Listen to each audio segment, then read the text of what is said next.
Live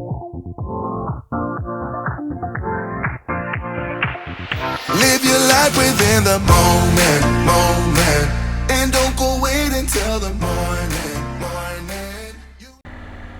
Well, good morning. Welcome back to Seabreeze Rider Channel. It's been a while. Why? Well, the weather has been absolutely horrendous here in the UK, and even a hardy rider like myself isn't going to spend too much time on the road, getting cold and also risking all the problems that we have with bad weather, ice, snow, that sort of thing. So no, not going out. Anyway, it's been a while, so I thought I'd get back on the channel, and we're out for a ride out.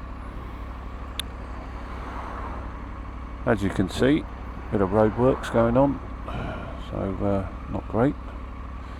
But anyway, this has been going on in my area for quite a while now. I'm just getting a bit fed up with it, to be quite honest.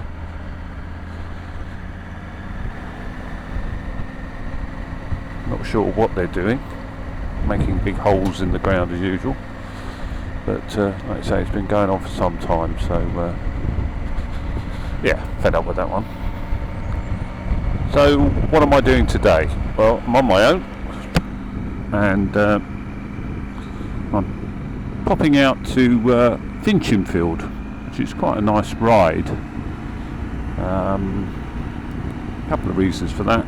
Just testing out a new sort of setup clothing wise.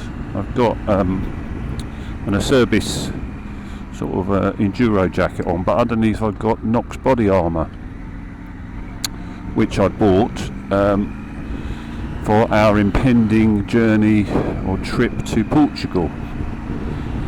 I wanted to give it a try, so to see how it would stretch out. Now I've got 3.5 layers on, because I've got a heated gillet underneath there, and the wind is getting through, so it's certainly not a winter setup. But then I wanted to know how hot I was going to get when I put it on for the summer, which is kind of, because it felt quite heavy, but actually, yeah, it's all right. It's comfortable. I'm not cold. I'm just my arms are a little bit chilly, but no, that's fine. So that will work out quite nicely. Why Finchingfield? Well, it's a bit of a biker destination, actually, in fairness, and it's quite a nice run out there, and it's a lovely village, and there's a couple of cafes there, and they do welcome bikers, which is getting to the situation now where, you know, bikers want to go out in the summer and they want to find a cafe, and there seems to be all these sort of restrictions on motorcyclists these days in the UK. They don't like us. Some cafes do, you know, some people make a lot of money out of it as well. You know, it's alright saying that I don't want motorcyclists, but if they didn't have motorcyclists going to their cafes, a lot of the time they wouldn't make half the profit. So it's a sort of love-hate relationship. Obviously, yeah, I get it. You know, when you get 50 or 60 motorcycles turning up or whatever on a lovely Sunday afternoon or a Saturday for a bit of scoff and a bit of scran, the locals might not particularly like it, or I don't know, maybe the traffic gets a little bit heavy or whatever, and then not everyone rides within the highway code, do they? You know, some motorcyclists out there like pulling wheelies down roads and things like that. So yeah, I get it, but the vast majority of motorcyclists, and it's of all ages, I know I'm an old git now, but you know, there's still young motorcyclists who abide by the rules, and they just do motorcycling because they love it.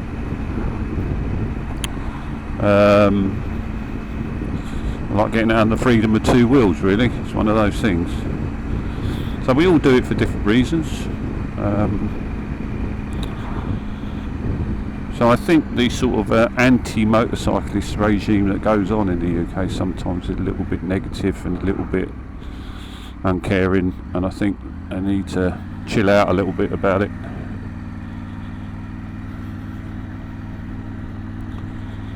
Plus the fact, I think, and I could be wrong, I haven't done any research on this, so this is purely off the top of my head, but the UK is a very, very good bet for motorcycle companies. They sell a lot of motorcycles in this country compared to others.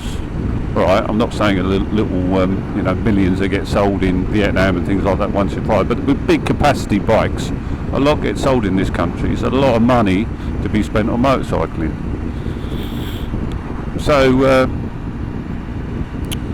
for all those people, when you think about that as a general economy and keeping the motorcycle industry afloat, I know there are a few going through a bit of a trauma at the moment, such as KTM, but all the shows are well attended when you go to these shows. We're going tomorrow to the XL, the London Motorcycle Show, which has been in the past been a little bit naff, but they've got some celebrities turning up.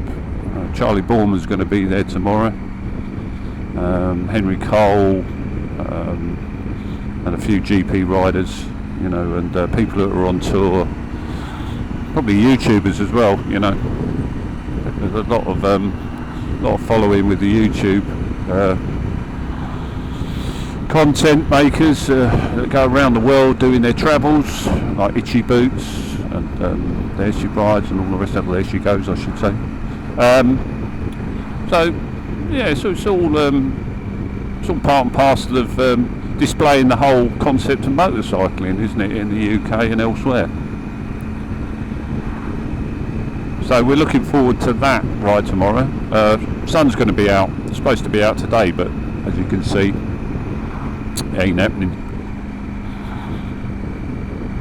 So I think what we'll do is we'll head through Stock, excuse me, and out towards Chelmsford, and then I will get back to you when I see something of interest. Otherwise, enjoy the ride with me. Okay, so the route we've taken, I say we, it's the royal we again, the route I've taken is through Chelmsford. I mentioned Chelmsford previously in a video. Chelmsford is famous for Morse code, believe it or not, or the beginning of the Marconi industry. Marconi had a factory here, and of course Marconi is famous for Morse code. A couple of videos we've managed to do, Anne and I, over the years. We've been to Australia quite a few times, and of course Australia, the history of Australia is very interesting. Of course, if people don't know in the world, or those that are watching this, that Australia, I'm sure you do, was built on convict labour. A lot of parts of Australia were built on convict labour because we basically got rid of all our trash here in the UK, and we sent them to Australia. So when you go to places like Fremantle or Tasmania, you can see the prisons that were set up for the convict labour, where they basically cut down timber and sent it across Australia and the rest of the world and made money out of that. And they were sent from here at various locations, and one of the places that we went to, Anne and I, was in Nottingham. Now if you go to Nottingham, there's a sort of an experience at the old Crown Court in Nottingham, where you walk in there and then it goes through the whole process, I should say, of how they sent prisoners to Australia. You're given a number and a little history, and you walk through. It's a sort of interactive historical tour, quite interesting. So we've done both sides of that as well, which is quite interesting, because when we were in Australia, we also did a prison tour, and where you see how they landed and how they were treated. So yeah, so going through Chelmsford, the home of Marconi, or certainly his ideal. Of course he was Italian immigrant, but decided to set up shop in the UK. So yeah, if you read about Marconi's history, it will mention Chelmsford. There you go. So we're heading towards Colchester Braintree, where Finchingfield is not far from Braintree. So I've just pulled over and turned on my heated vest, plugged in. I've got a nice little fitment on the Triumph, which I can plug my gilet, I think it is. Not a vest, is it? A vest is something you wear under a shirt. It's a gilet, my heated gilet. Yeah, very nice actually, and it just takes you can get, you know, full jackets and trousers and all that, but to be quite honest, I'm not so precious, whereas I need a complete outfit. I've been riding a bike virtually all my life, so I mean it's you just get used to it, don't you? There's something in their brain that does it. You just put layers on, but that does, as the old age creeps up on me, it's always nice to have a little bit of warmth, like a warm hug, I always think. Heated grips, heated seat, yeah, that's all you need really. I've just looked, it said risk of surface ice, caution low air temperature. No shit, Eric. Yeah, I don't need that, but I don't think it's going to be any ice as such, but it's a bit chilly. But you know, we are in February, still winter, so what do you expect?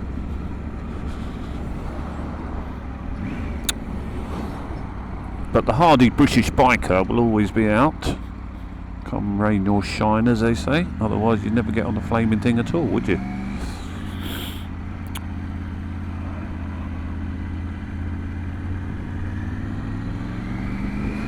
So still heading towards Braintree and Sudbury. This is, well, we've just gone down Essex Regiment Way, named after the famous regiment, British regiment in the British Army, Essex Regiment, which is now the Royal Anglian Regiment.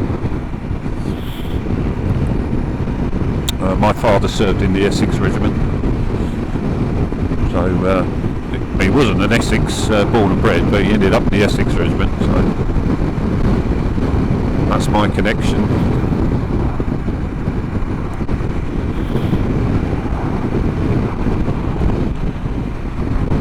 And this road always seems to be busy. It doesn't matter what time of day or night you come down here, it's always busy. Well, I suppose partly for the amount of cars that we have in this country. 70 million of us, or nigh on pushing 70 million of us. Think how many cars there are. I know not everyone's going to drive, but even if you did half of that, you know, that wouldn't be an unreasonable number, would it? I'll do some some research into how many cars are actually in this country, but you know, it's not huge, is it? So it's not surprising that all our roads are gridlocked or busy. Cars industry still booming, isn't it? Electric car in front of me, so that's quite a lot of electric cars you see these days as well. So is the infrastructure there for the electric car? I have no idea. I don't own one. I don't intend to own one because I have enough trouble with fuel anxiety. I don't want electric anxiety as well, added to all my anxieties. I did rent a hybrid when we were in America. Not through choice, that's what they gave us, and that was interesting. I think you'd probably go for a hybrid. It was certainly nice to switch on the old electric motor, and that got us, you know, it was charging up as we were. Oh, wrong direction. Indicate now. Check. And yeah, that was interesting because I think certainly saved us a bit of fuel. The last, I think we had about 18 miles to the airport, and I looked at the battery and it said 18 miles. I thought, yeah, bugger it, we'll just do it on electric power. So, you know, I can see the advantage of it. So I may consider a hybrid for my next purchase. On the right hand side is Blake House Craft Centre.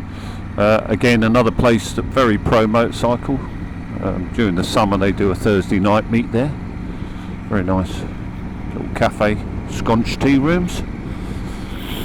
That's always quite a nice meet. Lots of nice people you meet there.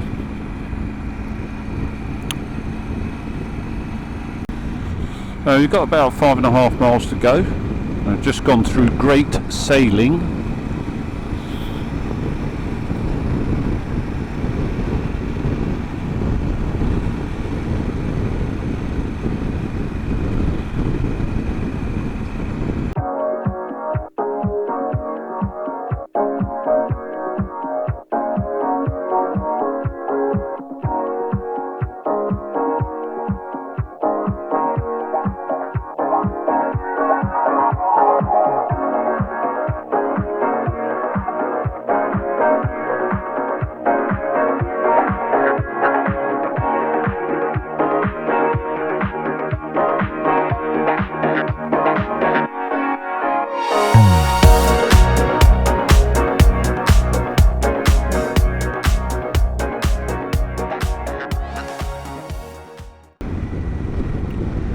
We are coming into Finchingfield.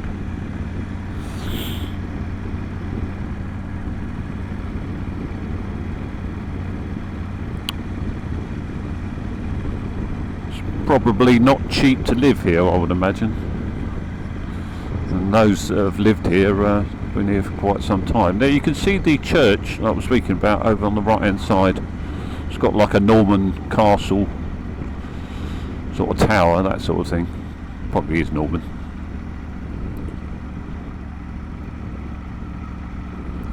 They were great church builders, weren't they? Now, hopefully, there will be a cafe open. Winners is open. No bikes today, though. Surprise, surprise. I'm the only lunatic that's out in the cold.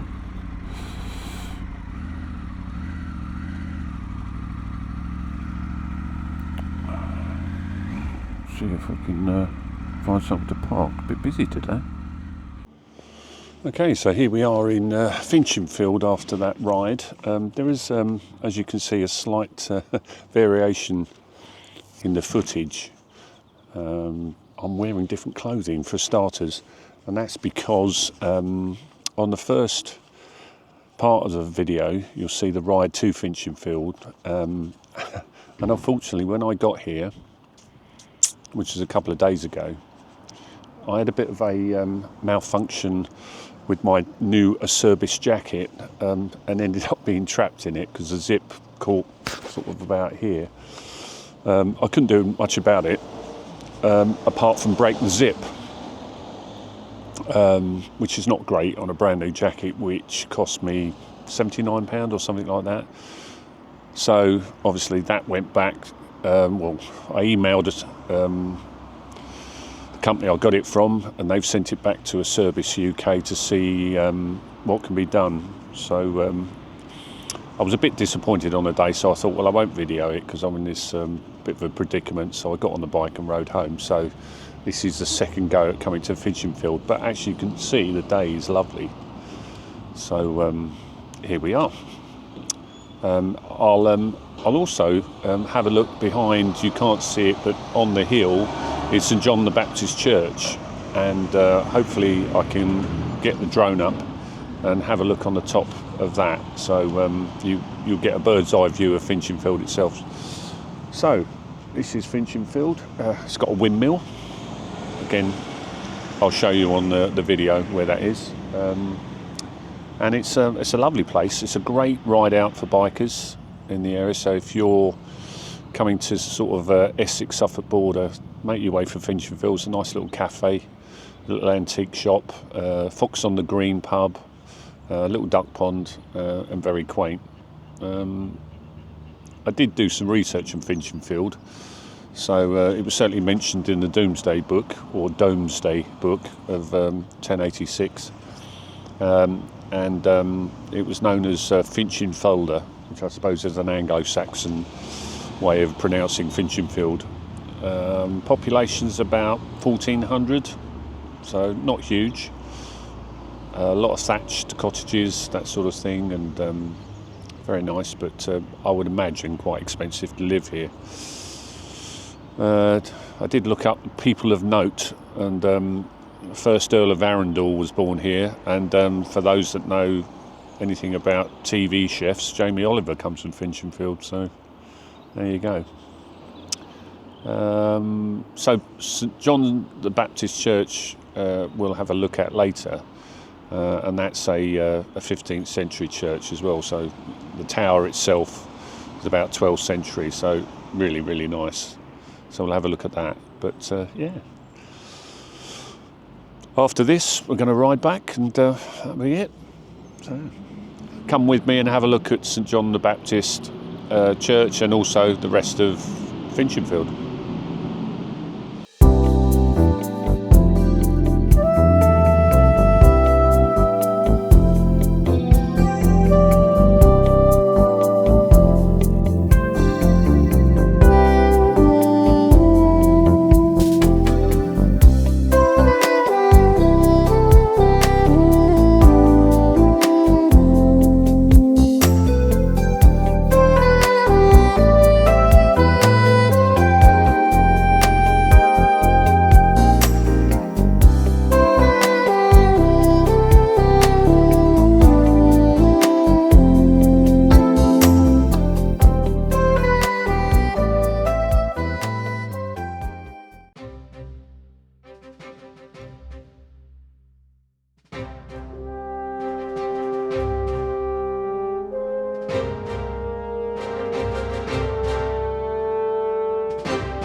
Okay, so we're now inside St John the Baptist Church.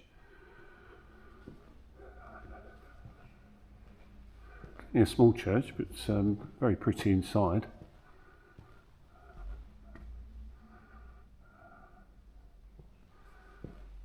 As I said earlier, it's believed to be, well, it is 14th century, with the tower being 12th century. So, yeah, bit of age, and some nice architecture. There's a little organ there. Some beautiful pipes there. Not huge, no 32 footers there, but probably makes a nice sound.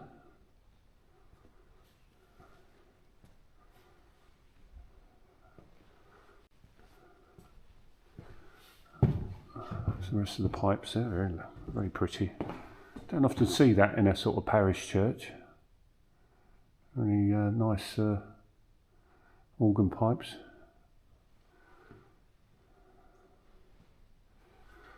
So it's historically churches and castles tended to be quite high, so that people could see where they were, and also as a place of sanctuary as well. So you never knew what was going on, and if you were high on the hill, at least you could see if there were anyone coming to get you.